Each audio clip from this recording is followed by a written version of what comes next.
За цаад Японд ч бүр амар юм болж байна. 7 сарын 18-нд Кимэцүгийн шинэ бүрийн хэмжээний кино зөвхөн Японд нээлттэй хийлээ. Тэгсэн бүр Японд даяар шуугуулж байна штэ. Үнэхээр Японд Кимэцү бол өөр төвшин юм байна. 8 настай балчраас 80 настай хамдууд хүртэл үзэж байна. Киноны талаар японочдын сэтгэл гэвэл 100% шахуу магтаал байлаа юм. Хамгийн их яригдж байгаа сэдв нь Ufotable-ийн анимашн бүр шинэ төвшөнд гарсан байна гэж хүмүүс ярьж илээ. Бараг аниме стандартыг тогтоож өмнө ийм анимашн харж байсангүй гэл киног нь үзсэн японочдод ихэд тийм хүсдэгдэлтэй байгаа юм лээ. Үргэлжлэх хугацаа нь 2 цаг 30 минут буюу 155 минут гэж боддоо. Холливуудын зарим кино эдэр уул нь ийм урттай байх нь бол байдаг. Гэхдээ яг аним киноны хувьд бол энэ бол маш урт хугацаа. 0 орох хэрэгтэй болоод хэцүү байснаас бусдаар төгс байна гэж хүмүүс сэтгэл ер нь ихэлсэн байлээ. Тэгээд бүр Японд даяар 280 гаруй кинотеатраар өглөөний 8 цагаас оройн 12 цаг хүртэл бүр урд өмнө байгаагүй их тасралтгүй хэмжээгээр гаргаад байгаа мөртлөө ингээ бүр кинотеатрын 11 скриний 9 Кимэцү гаргаад өдөрт 31 удаа давтаж ийн гэж бодлоо. Тэгээд дэжижл бүр ингээд хамаг тасалбар нь дуусаад ойрын хэдэн өдөртөө ямар ч тасалбар байхгүй байна гэд хүмүүс үзэж чадахгүй гэдэг байгаа байхгүй. Тэгээд өчигдөр буюу 7 сарын 18-нд бол Япон тэр чигээрэл Кимэцү no Yaiba амсгалсан байлээ. 今日午前中の福岡市博多区の T ジョイ博多です。ご覧のように平日とは思えないほどのにぎわいに。皆さんのお目当ては？久しぶりだな、善逸。今日から公開された劇場版鬼滅の刃無限城編。シリーズのクライマックスとなる3部作の第1章で物語は最終局面に差し掛かっていきます。めっちゃ楽しみにしてたね。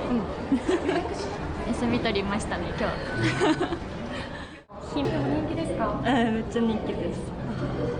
泣きました。やばかったです。もう最初から最後まで本当に涙が止まらなくて、持ってきたでっかいタオルがびちょびちょになりました。良かったです。友達にも今日見てって今連絡してました。もう今までの鬼滅の刃より一番最高でした。グッズ売り場もね、来た時にもう30人ぐらい並んであったんですよ。初日からの大盛況を予想し、映画館の上映回数も特別仕様。その回数は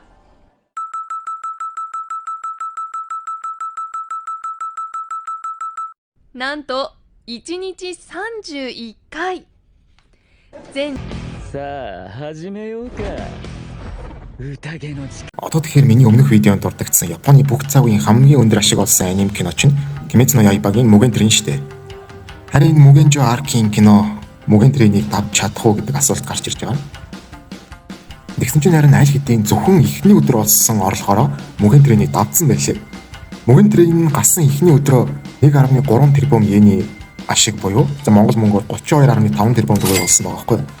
Харин одоо гарч байгаа Mugen Jo болохоор зэрэг эхний өдрөө 1.8 тэрбум буюу 45 тэрбум төгрөгийн орлого олсон байлээ. Хүмүүс ч гэсэн Кимэцү бол үнэхээр өөр төвшин юм байна. Кимэцүгийн рекордыг Кимэцү л эвдэж чадах юм байна гэж шуугцгааж илээ.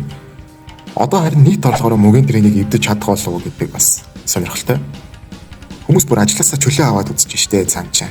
Одоо болтол алдар нэрээ алдаагүй байгаад нас хүмүүс их гайхаж илээ. Одоо харин энэ анимын талаар өөрийн бодлоо бас жоохон хуваалцъя гэж бодлоо. Ер нь хуваалцмаар байдаг байсан. Миний хувьд 2018 оноос 2023 оны хооронд Японд сурч амьдарч байсан. Тэр үедээ Кимэцүг анх үзээд эхний 1, 2, 3 ангийг нь үзээд за нэг цаашаа явахгүй аним байна да гэж бодсон чинь миний энэ бодолд бол ерөөсөө л дунд хорогсон. Япон бол тэр чигээрээ Кимэцүгээр амьсгалсан. За яг тэгээд коронавигийн үе байсан болохоор Кимэцүгээс хүмүүс нэлээд алдартай болоход нөлөөсөн гэж үздэг юм байлээ. Яг нэг бүх хүмүүс гэртээ амраад 20-нд ороод тэр хоорондоо ингээд Кимэцү зурагтаар үзээл амар алдартай болсон гэж бас нэлээд хүмүүс японочууд ярьдаг. Mugen Train-ийг ч гэсэн яг Японд байхдаа үзсэн. Үнэхээр галзуу байсан. Яг Японд яг тэр Япон кинодын донд Mugen Train үзэх бол гоё байсан. Ер нь тэгээд тэр анимашн, тэр дуу хөгжим тавилт, тэр Лизагийн опенинг, дуунууд алдартай байхгүй гэдэг юу яах вэ? Манганы хувьд бол Кимэцүг би бол нэг дунд төвшний дунд зэргийн бүтээл байж магадгүй гэж боддог. Гэхдээ анime нь бол яалч шилдэгүүдийн нэг мөн. Яг нь анime студио нь Ufotable байсан үнэхээр Кимэцү no Yaiba гэдэг зохиолд аз одонд хийсэн үйл явдал байсан баг. Кимэцүгийн амжилт алдар нэр бол яалчгүй Ufotable үнэхээр гол үүрэгтэй. хүмүүс overrated гэж ер нь их хэлдэг Kimetsu no Yaibag. Гэтэ ер нь ийм өндөр түвшний анимашн дээр тийм төгс дуу тавилт хийгээд тэгээд дуу оруулагчд нь ч гэсэн мэдээж амар хүмүүс дуу оруулж байгаа. Тэгээд бүх насныхан үзэж болохоор айгүй амархан энгийн зохиолтой байхгүй. Хүмүүс зохиолыг нэг муулдаг. Надад бол нэг иймэрхүү энгийн зохиолтой, бүр нэг тийм гүн утгатай биш зохиол байхад бол ер нь бас гоё штэ. Толгой амардаг байхгүй. Яг нэг амар гүн утгатай анимууд төр чинь бас яг үндэ үзэхээс зөөн жирэхдэг тиймэрхүү юмуд бол байдаг. Харин иймэрхүү зохиолыг бүх насныхан үзэж болно. Тэгэхээр ерөнхийдөө тиймэрхүү юмд чиглэсэн энэ зохиол бол хүртэх ёстой бол хүртэж байгаа гэж бодож байна. Мэдээж ганц анимашнаар бол амар entertainment анимаштай угаасаа л. Тэгээ ялчгүй ингээд кино театрт гаргангуутлаа бүр ингээд IMAX форматаар хийгээл бүр амар entertainment байхгүй Kimetsu no Yaiba ч юмас. Тэгэхээр үнэхээр л алдартай болохоос арга бол байхгүй. За харин Mugen Train-ийн хувьд бол Mugen Train-ийн бүрэн хэмжээний ангийг би онцгойлон бүр анимасын тусад нь авч үзэх дуртай. Аним цуврал нь overrated гэж хэлүүлсэн чи яг надад бол байж болохоор хүний бодол өөр гэд хэлж болно. Гэхдээ Mugen Train-ийг IMAX-д үзсэн тэр мэдрэмж бол үнэхээр төгс байсан. Би Mugen Train-ийг бол ер нь төгсөд хамгийн ойрхон аним кино бүтээл гэж боддог. Одоо тэгээд энэ шинэ киног нь үзэж байгаа Япон фэнүүд Kimetsu-гийн арын алба студийн үнэхээр гайхалтай юм а гэж биширж байгаа байхгүй. Манганы тэр цомхон үйл явдлыг яаж ингэж баяжуулж, найруулж, ийм амар анимашнтэй болгож гаргаж чадчихна гэд бүр биширж илээ. Mugen Train-ийн үед ч гэсэн яг тийм байсан. Манга дээр бол үнэндээ байдаг л нэг арк байхгүй. Мангаг нь уншаад дуусгасан би бол хувьдаа. Тэгтэл кино нь бол үнэхээр тэс өөр байсан. Үнэхээр найруулга тэр аним зөвхөн аним дээрээ тэр нэмж байгаа хэсгүүд нь бол үнэхээр гайхалтай. Тэгээд 2 дугаар үлрэл дээр Gyutaro-гийн эсрэг Tengen-ийн тулаан тийм амар тулаан болно гэж үнэхээр бодоогүй. Тийм амар тулаан үзчихэр ч одоо Mugen-joгийн тулаанууд дээр хүлээлт тавихгүй гэдэг яах вэ? Одоо бол түүхийн өргөл хэсэг буюу сүүлийн тулаанууд руу орсон. Нийт 3 бүрэн хэмжээний кино гаргаад Kimetsu no Yaibag дуусгана гэж мэдээлэл хийсэн байлээ. Эхний кино нь Mugen-jo Akaza Sairai буюу хязгааргүй цайз Аказагийн эргийн эргэлт нэртэйгээр одоо гарч байна.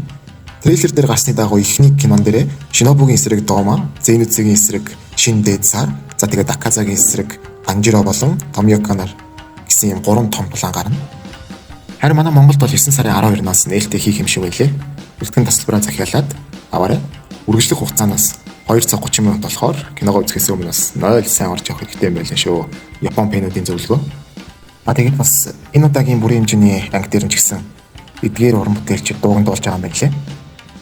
Mugen Train дээр Лизагийн хомор авал үнэхээр гоё байсан. За тэгээд үнэхээр хүлээлтээс өөр юм алга байна. Тэгээд 9 сарын 12-наас ахвалаад бас бүгдээр үзцгээх баг. Тэрнээс өмнө энэ хулгайн бичлэгүүд үзэж өөрсдөө спойлдохгүй байснаас дээр хаа. Ер нь гадуур хулгайн бичлэгүүд их яваад эхэлсэн байна лээ.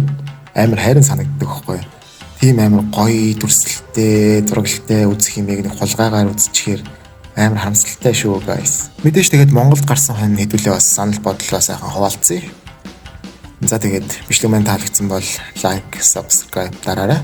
Дараагийн бичлэгээр уулзлаа баяртай.